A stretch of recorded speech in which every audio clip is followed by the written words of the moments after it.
right, welcome to DEIJB Conversations, Diversity, Equity, Inclusion, Justice, and Belonging. That belonging anchors us in our spiritual principle of oneness, and it is why we do the rest of the work.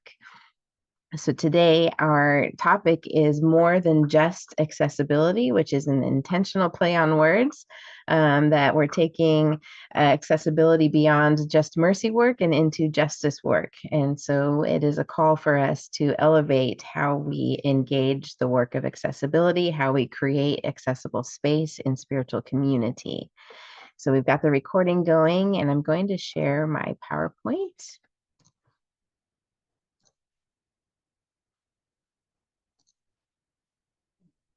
Hopefully this will work. There we go. Just adjust that a little bit.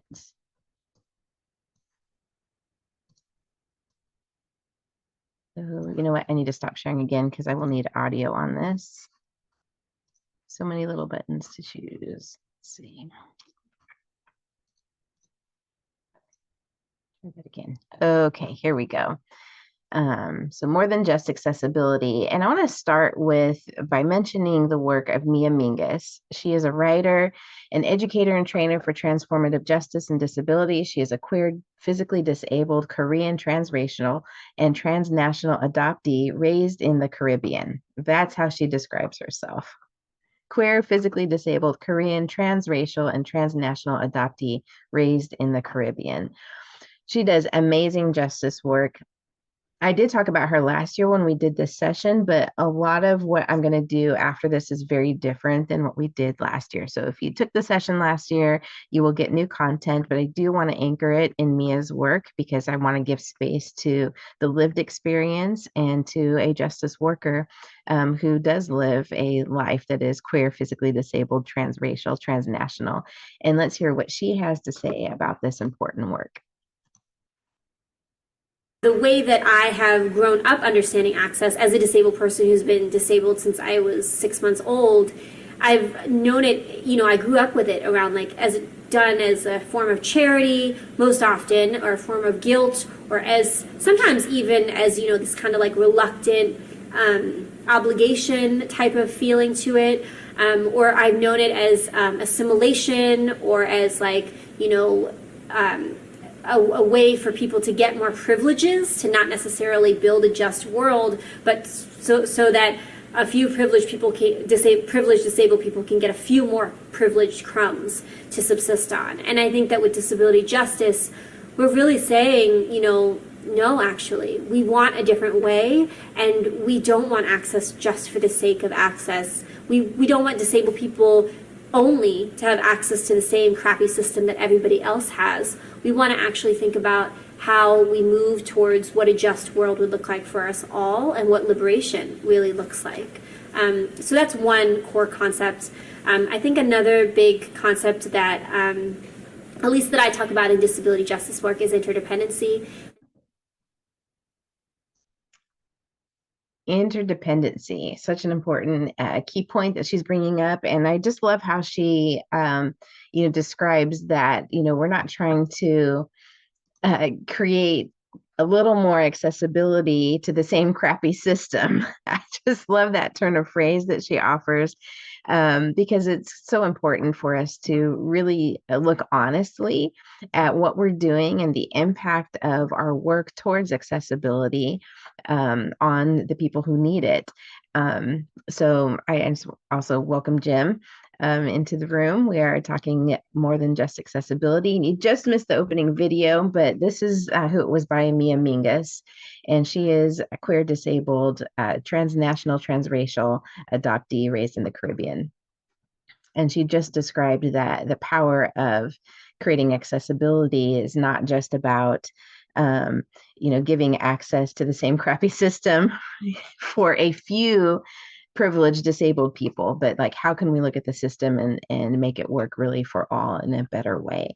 So her quote here you see on the left, I don't know how you have survived, but I am grateful you are here. And such an important message that I think we offer in our spiritual community too, that the path that has led us all to be united and in the same space on any given Sunday or Wednesday or whatever it is on a Zoom call like this, and just being grateful that we each have shown up.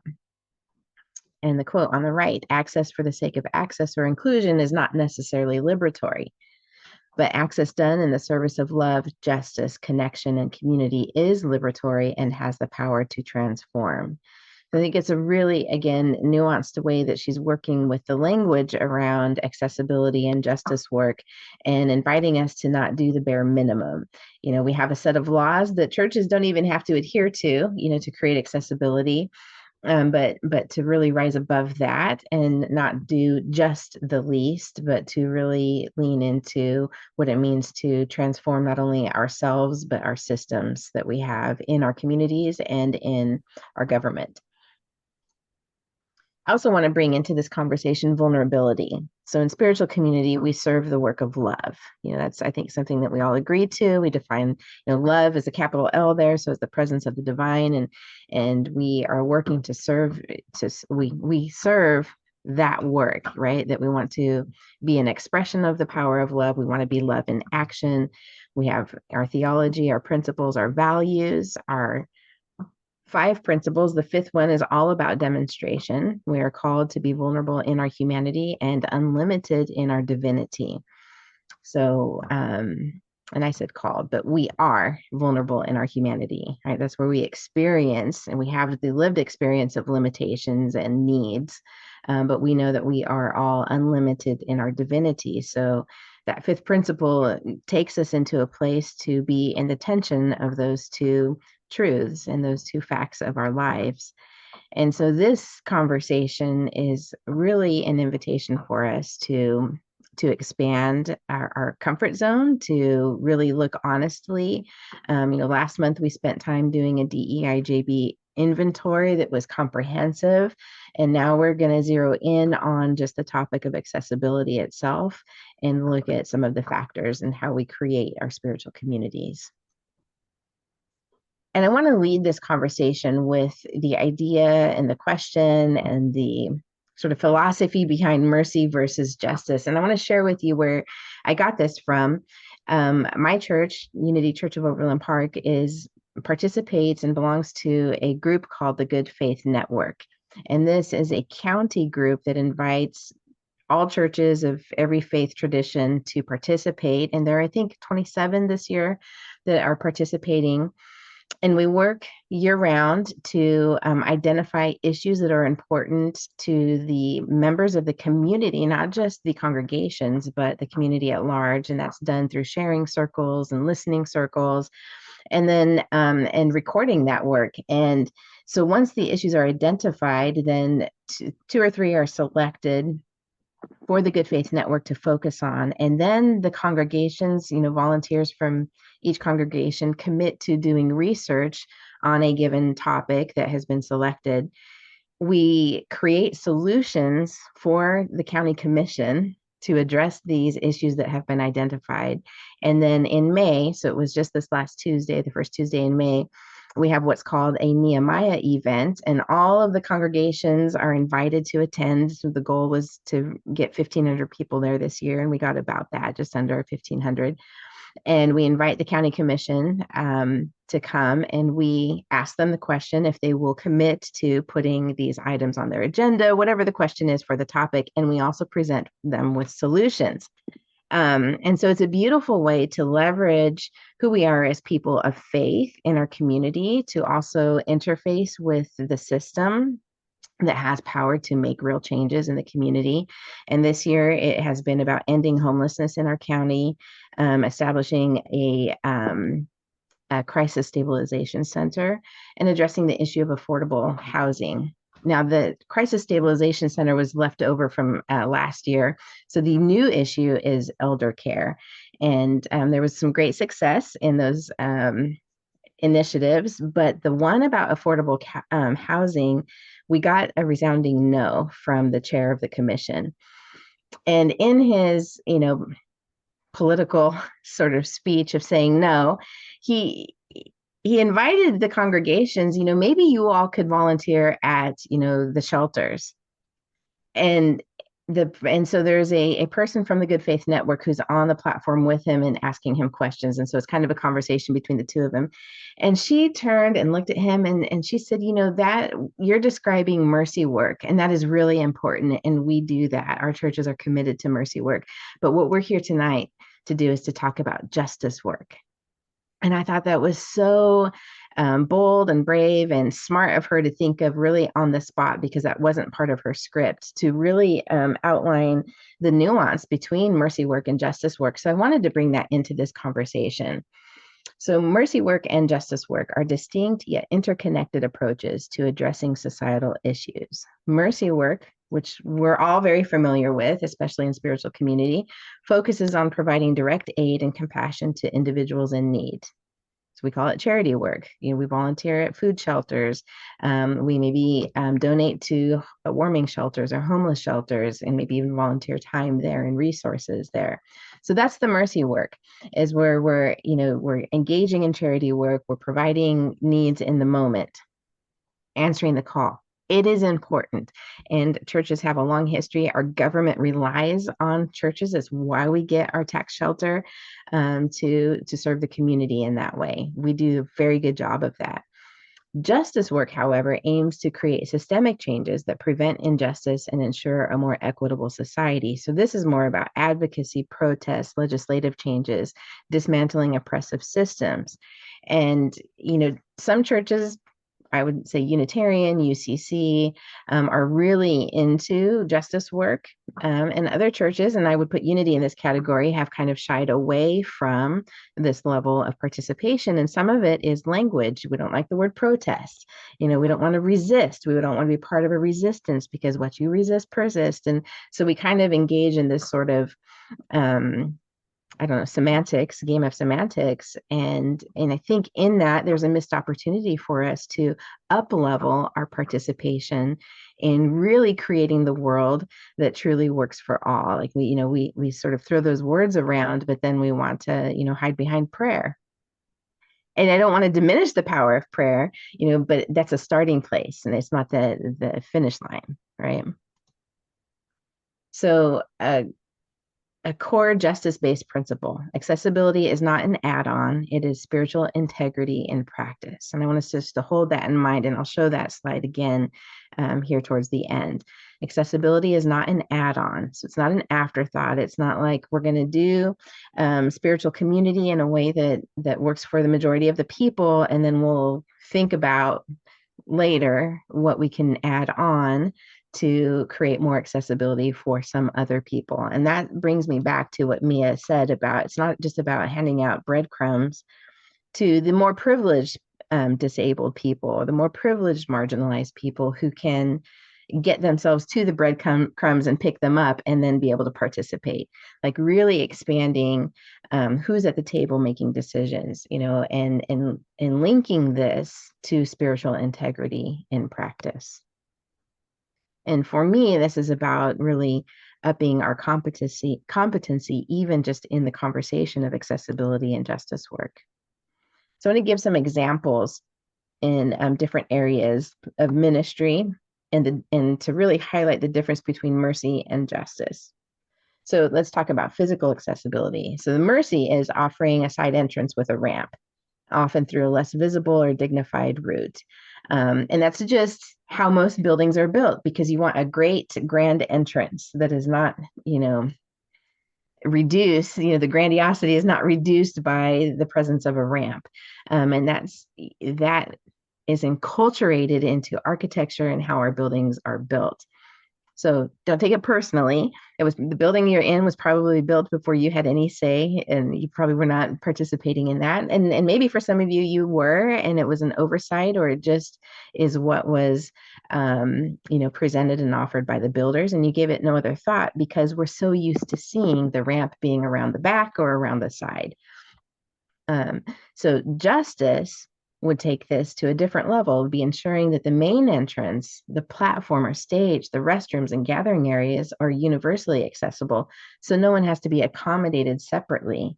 You don't have to lose track of who's coming in which door with what kind of need, because it's just another way that we marginalize people or other people or create barriers for people to truly have that experience of belonging and that experience of oneness. Because it might take longer to get through another entrance, and maybe the event's already starting and other people are just trying to get in the building. Number two, communication accessibility. So Mercy would be providing ASL interpretation only when requested in advance. So that's where it becomes an afterthought or an add-on, and it places the burden on the person who needs that to once again ask for an interpreter. And so if you imagine that you're a deaf person or hard of hearing person who needs ASL access, that most places you go in the world, you have to request that. And so how out of a practice of love and spiritual integrity in our spiritual communities can we lower that threshold and instead operate from justice, where we are budgeting for and regularly offering ASL interpreters, closed captioning, clear audio for all services and events, and recognizing that these are essential and not optional, and stating it as such. And and you go, oh, we got a budget for that. And yes, why wouldn't we? Another alternative is there are churches who do. Unity Church of Overland Park, we have ASL access for everything we do. And even connecting deaf folks in your community. If that's not something that your community is willing to do, send them online to Unity Church of Overland Park, for example, or other spaces that do that. But I think it's a way to, and even the decision makers of your communities to show that that can be part of your culture. It can be part of your budget. It can be part of your commitment to creating access. And I will throw in there, and this is something I talk about a lot because I personally have done so much work with building relationship with the deaf community and trying to create hybrid deaf hearing spaces, that deaf folks in general have very little access to our kind of theology. The most access they have is a very traditional Christian theology in which they are told that deafness is a result of sin. So to really take that to heart and think about the deaf community as a whole and the impact of that kind of access to spirituality, or access to that kind of spirituality, we have such a great opportunity in unity and new thought to open the door to a new way of understanding deafness for the deaf community. So 3, visual materials. Mercy would be apologizing when printed or digital materials or screens, for example, are hard to read. Maybe someone approaches after service and I couldn't really read, the screens, the print was too small, or it had a shadow behind it, or the font was weird and I couldn't read it. No, I'm so sorry about that. We'll look into that. Where justice is creating inclusive design standards in advance, being proactive about it for all materials, which includes both print and digital, includes your website, includes the share graphics that you post on social media, using high contrast, large fonts, dyslexia-friendly typefaces, image descriptions, alt text, so that if somebody goes to your website who can't see the image, that they are able to click on the image and they get a text description, which can then be read by software programs that they might be using to read for them. So having this be the norm, not an exception. There are websites you can go to. I think it's a website that you can enter your URL in, and it will rate your website on visual accessibility and give you some opportunities. And if I can find that, I will send that out to you all. Programming. So Mercy is hosting occasional disability awareness Sundays. It's the add-on approach. It's the afterthought.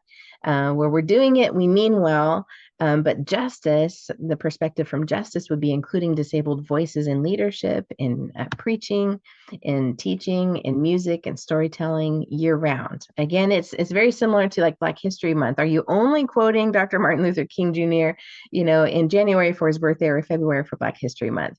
Or are you using Black voices year round? Are you using Latino voices year round? So it's not, to not tokenize these perspectives, but as vital contributors to the spiritual life of the community. So it's really creating a place at the decision-making table for people who are truly impacted by the ways that we do or don't create accessibility in our communities. Spiritual language and theology, and this is so big. This is, for me personally, is an ongoing conversation with myself. So Mercy is avoiding overtly ableist language on special occasions, which would be like Sundays, for example, or while teaching or on social media. But justice is really rewriting liturgies, prayers, and sermons to remove language that equates disability with brokenness, sin, or spiritual failure, teaching a theology that affirms all bodies and minds as sacred, providing options and permission to adjust meditation practices.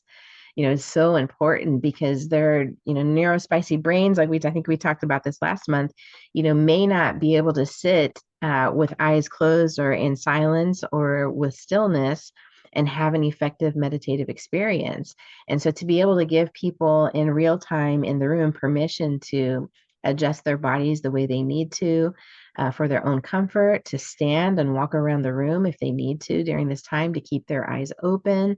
Again, and I've given this example many times, I invite you to close your eyes or soften your gaze, because if you're someone who needs to watch the ASL interpreter, you can't close your eyes during this meditation. Likewise, if you're someone who, when you close your eyes, your monkey mind takes over, or you have a trauma response and fear takes over, just the permission to soften your gaze can be enough to help someone gain access to a truly effective meditative experience. So really, it's going beyond just the bare minimum, right? Of just doing the basics of making sure our language, doesn't, for those with ears to hear,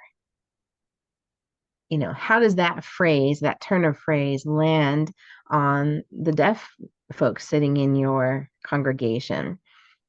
So there are a lot of ways that we can adjust our language, but that's the beginning point. When we can take that further and really look at our theology, especially our healing and wholeness theology. We talk a lot in Unity about metaphysical malpractice. What are you holding in consciousness that's causing this in you? And how that's been used against people generationally and in ways that really exclude the truth that we are also all impacted by collective consciousness. That for deaf people, that's not necessarily considered a disability, and it's not really looked down on. It's not something that they want to be healed from, right? So it's actually deaf pride and deaf culture. They're very proud of their deafness. They celebrate when a baby is born deaf, because it's someone who will perpetuate the culture. So to really educate ourselves on the nuances in different communities of the disabled, and to how we can truly, from a justice perspective, create the accessibility. And it will require us doing our own work.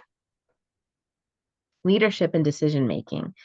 Mercy would be asking disabled community members for feedback once a year on a survey, or even not specifically, just asking everybody on a survey and hoping that one or two of the disabled folks will chime in, so we have something to work from.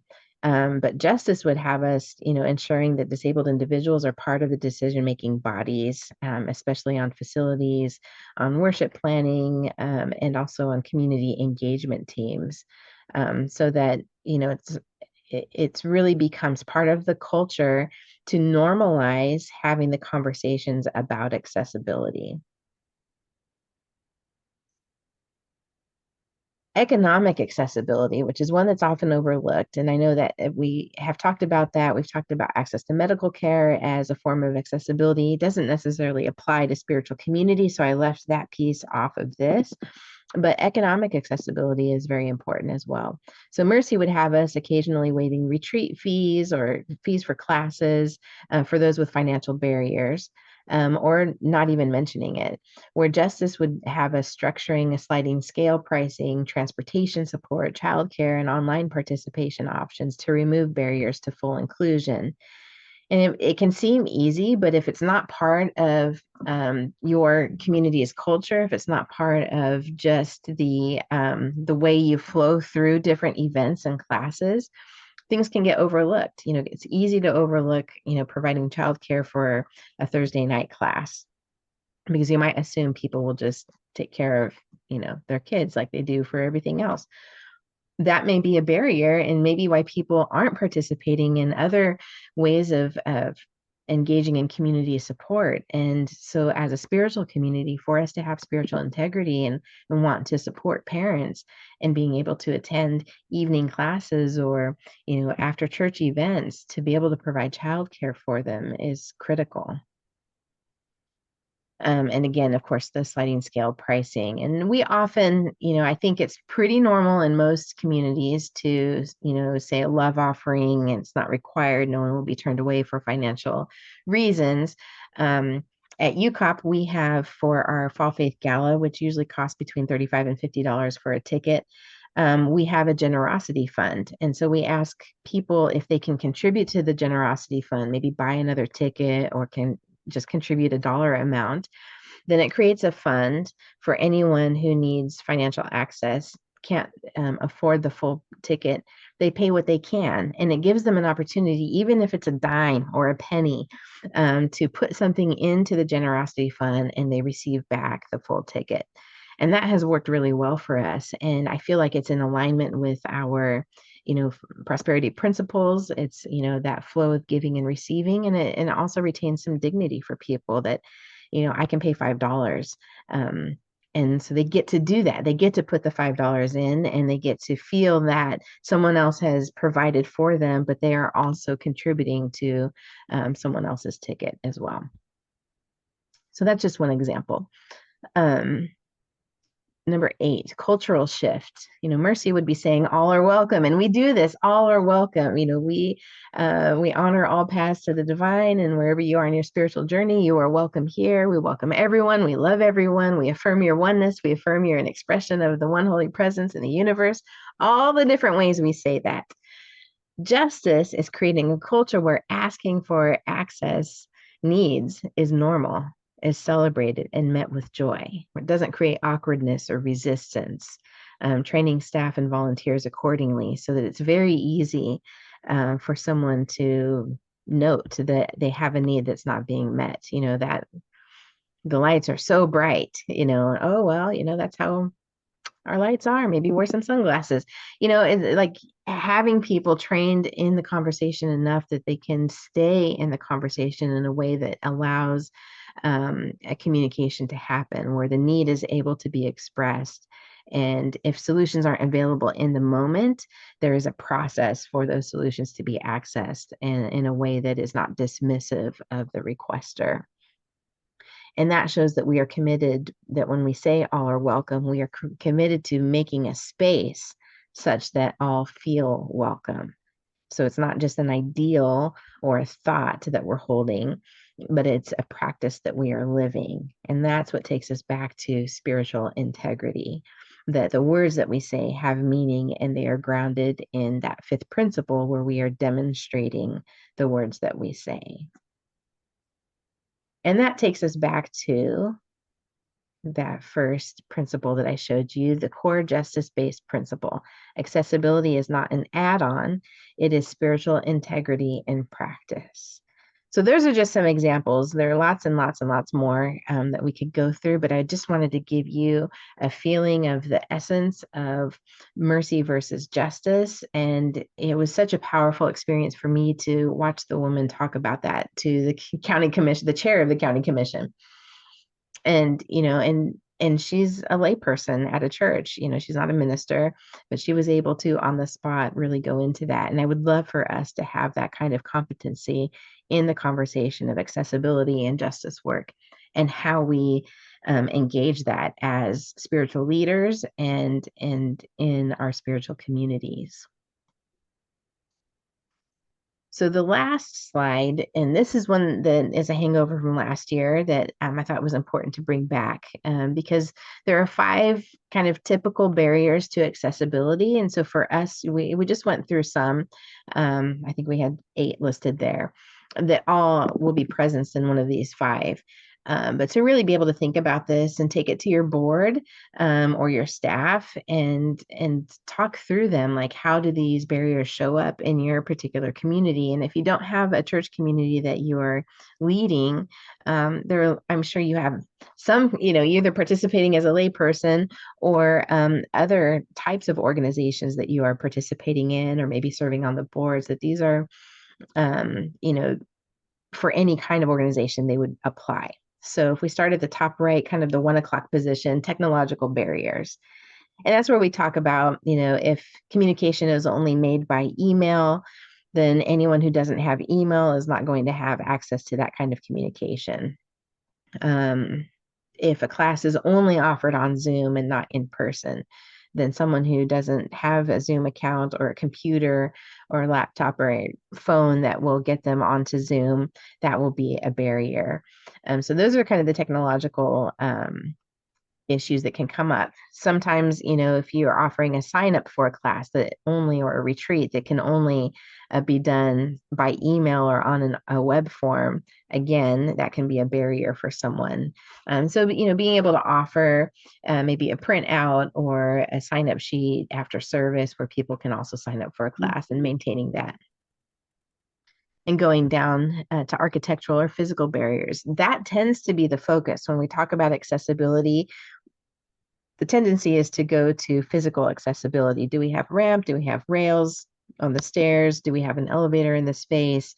How, is the parking lot well lit for nighttime parking? Are there rocks and pebbles and debris in the parking lot? Those kinds of things. Is there a place for wheelchair seating in the sanctuary?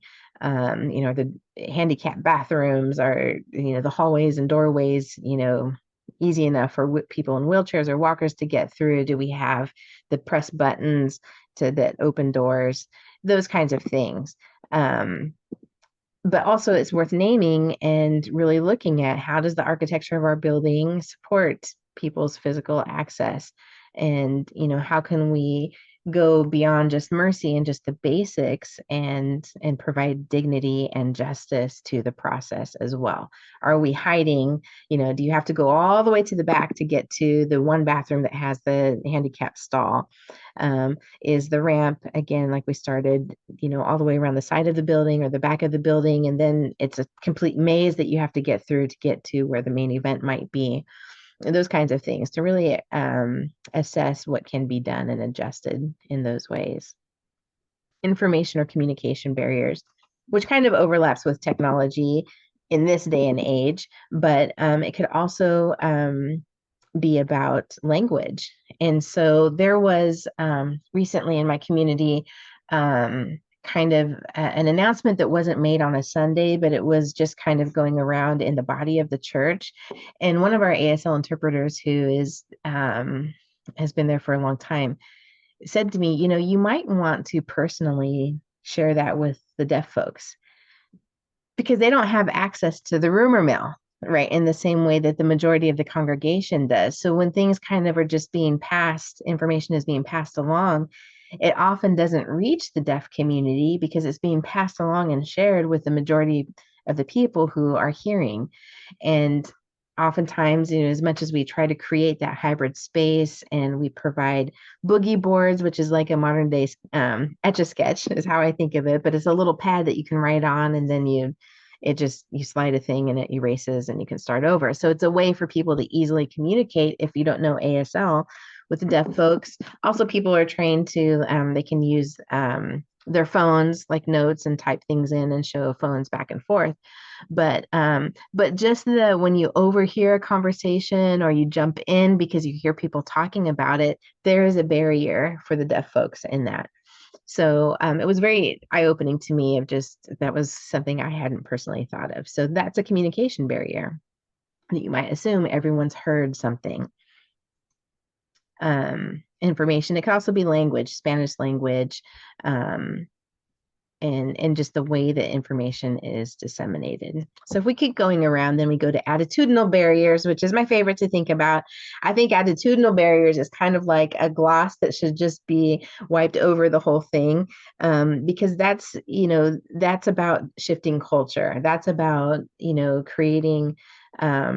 It includes white supremacy. It includes privilege. It includes patriarchy. It includes all of those attitudinal barriers that are enculturated to society that might prevent us from really considering the importance of DEIJB in the first place. And we see that really at play right now in our political system with the erasure of DEIJB, the erasure of representation in some of our, nation's top museums and archives and that kind of thing. So the attitudinal barrier is critical.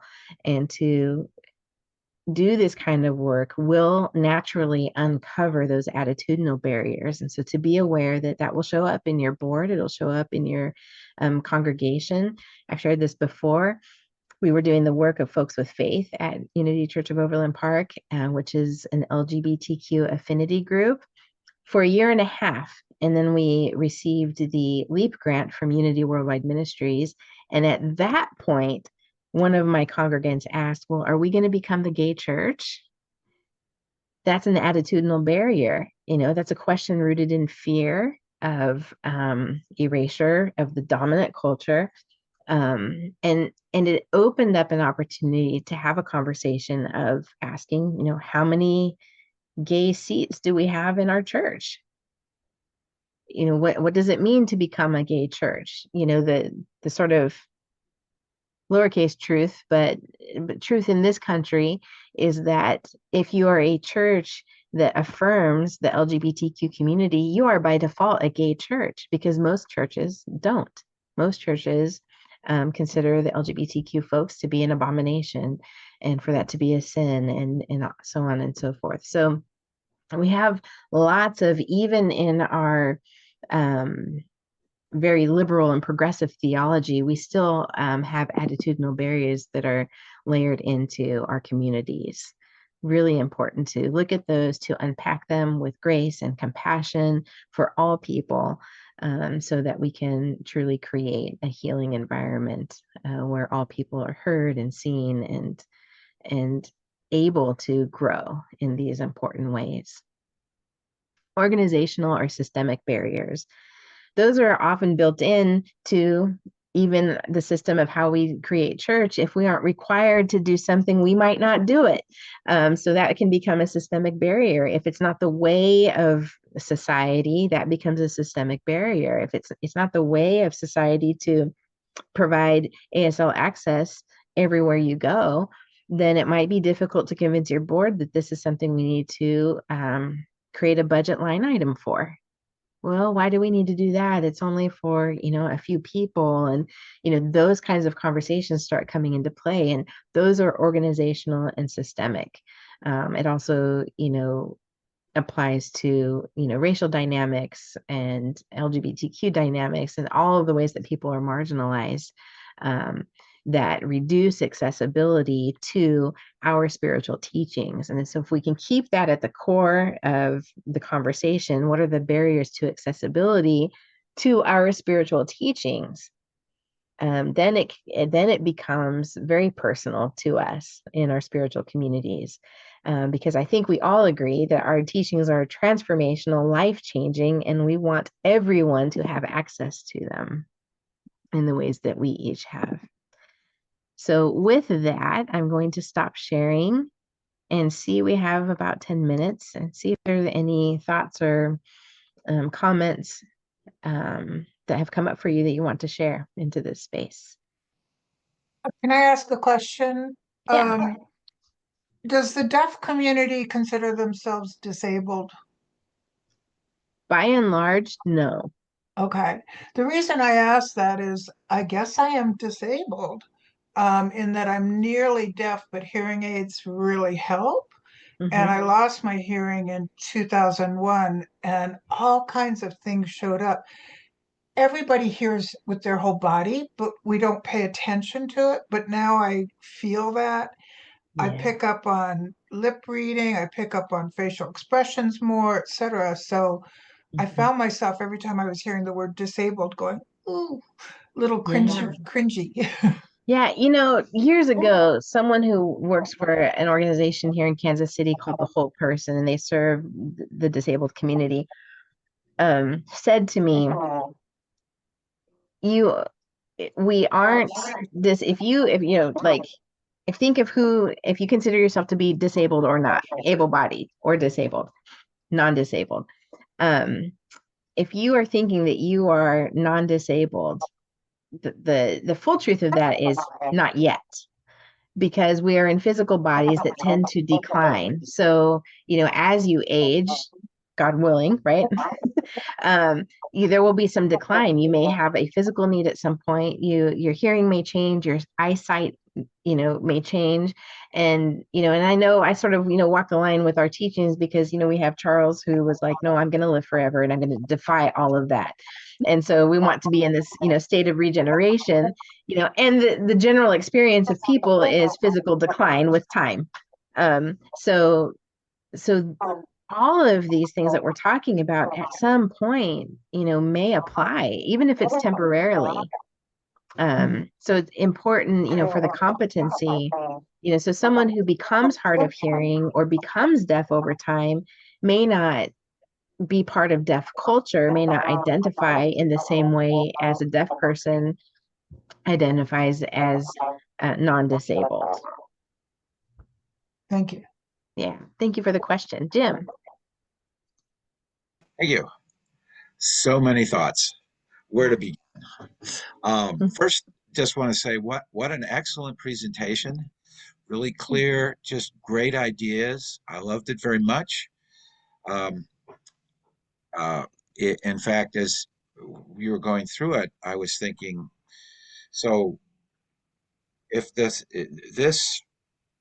piece that you did could be used in the context of a board meeting, but also in the context of classes, especially if you kind of use it, or not classes, but kind of like a membership project where you start like with a slide. There's so much there.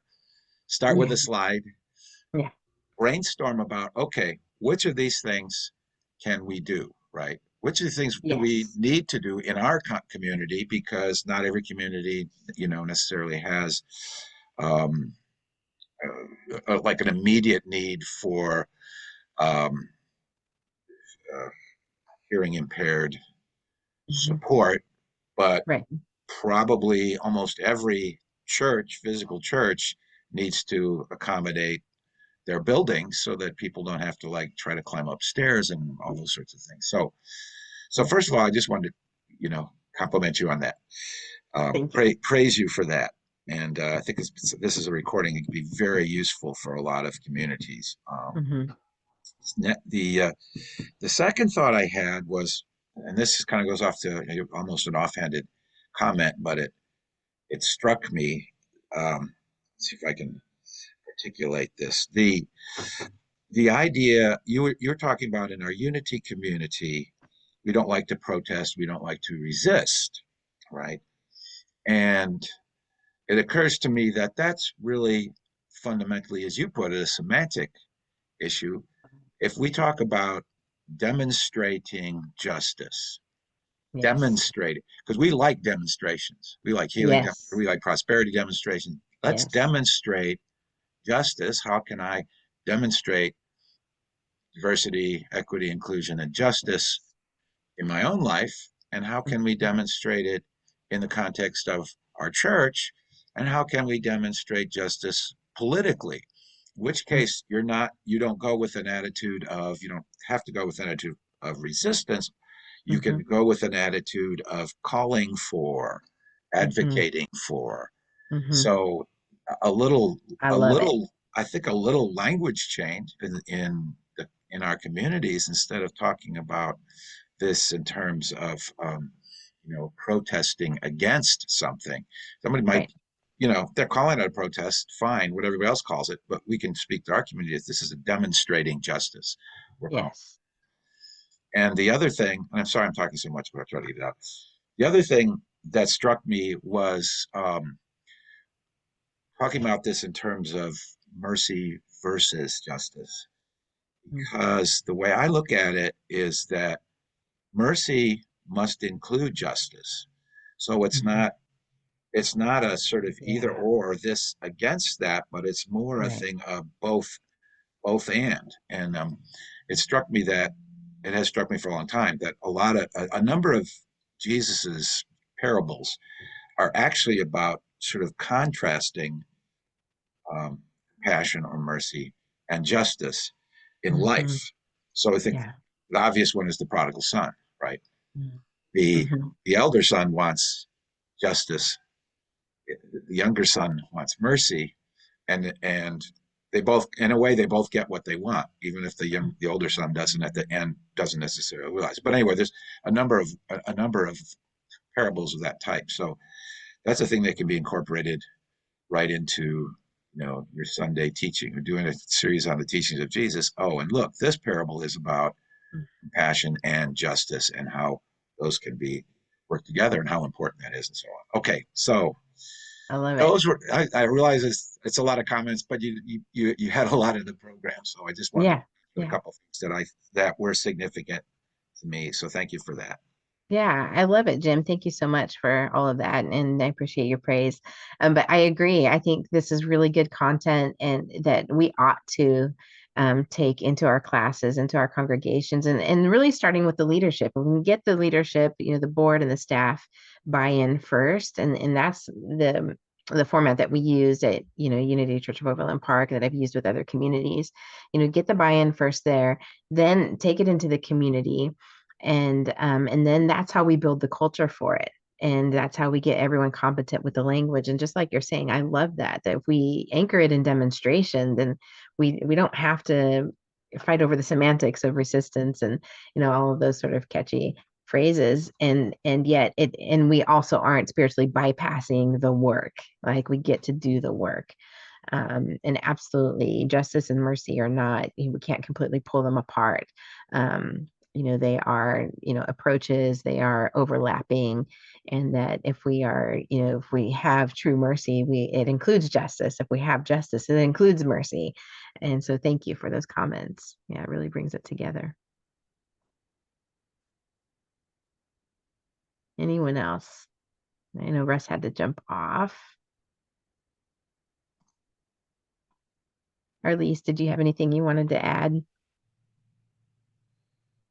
Well, I was taking notes just as fast as I could because there is so much right there, and Yeah.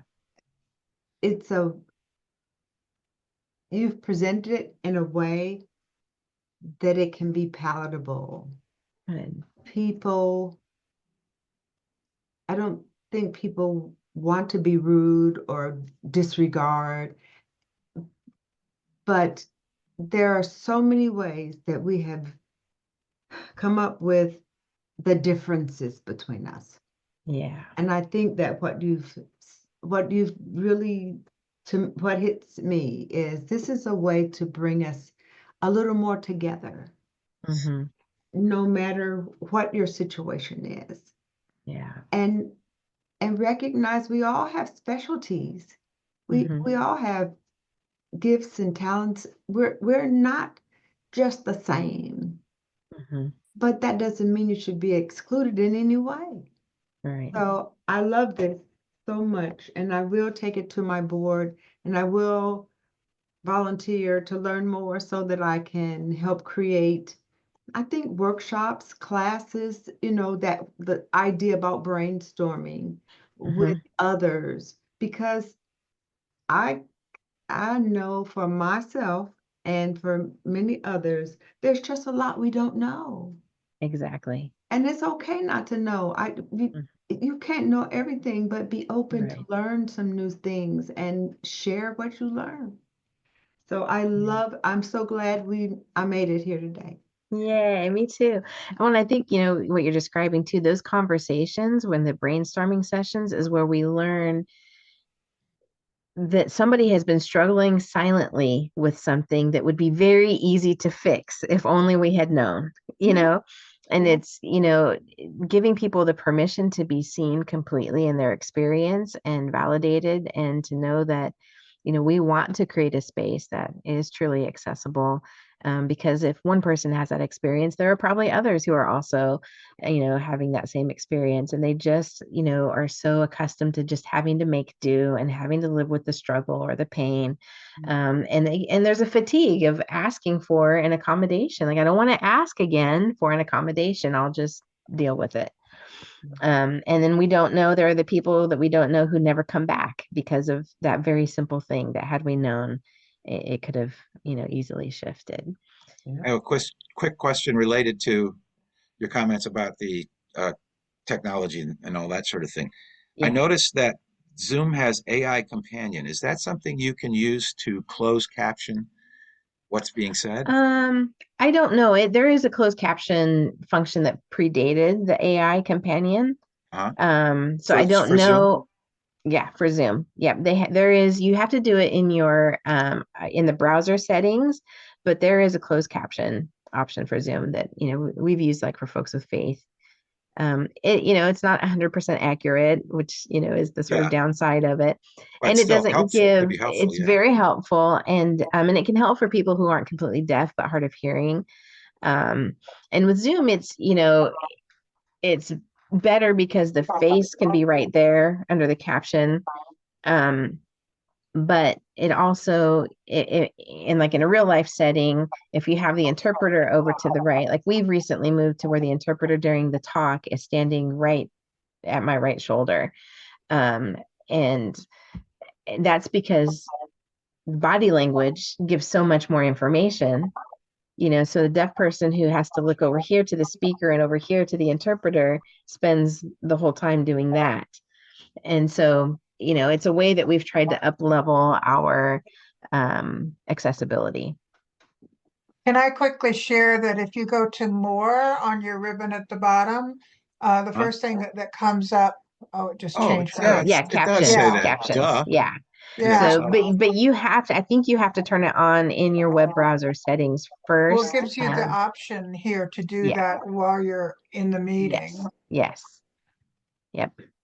I'm going to share just before, because we're at our time, and I want to honor that, is that we'll have our next session on May 22nd. That'll be our reflection session. So I always love to give homework so that we have something to practice. And that is to survey community members. There's some noise. Could you all mute? I'm getting feedback. Survey community members on the accessibility of your service and or classes, your space, and consider all the barriers, all those 5 barriers that we talked about: physical, architectural, communication, language, technological, organizational, systemic, and attitudinal. And then extra credit is if you visit soiltjp.org, and that is Mia's website. And just to survey, there's a lot of good blogs, lots of good information, probably more than you want, but also you may be very interested. It's a great resource, soiltjp.org. Of course, none of this is graded, and there is no way for me to give you extra credit. It's just an encouragement. And then in June, we'll be talking about Meet Me at the Intersection of Advocacy and Power. So thank you all for being here. I appreciate your presence and your input, and I look forward to more conversation at our next session. Bless, bless, bless you. Thank you. Excellent presentation as always. Thank you.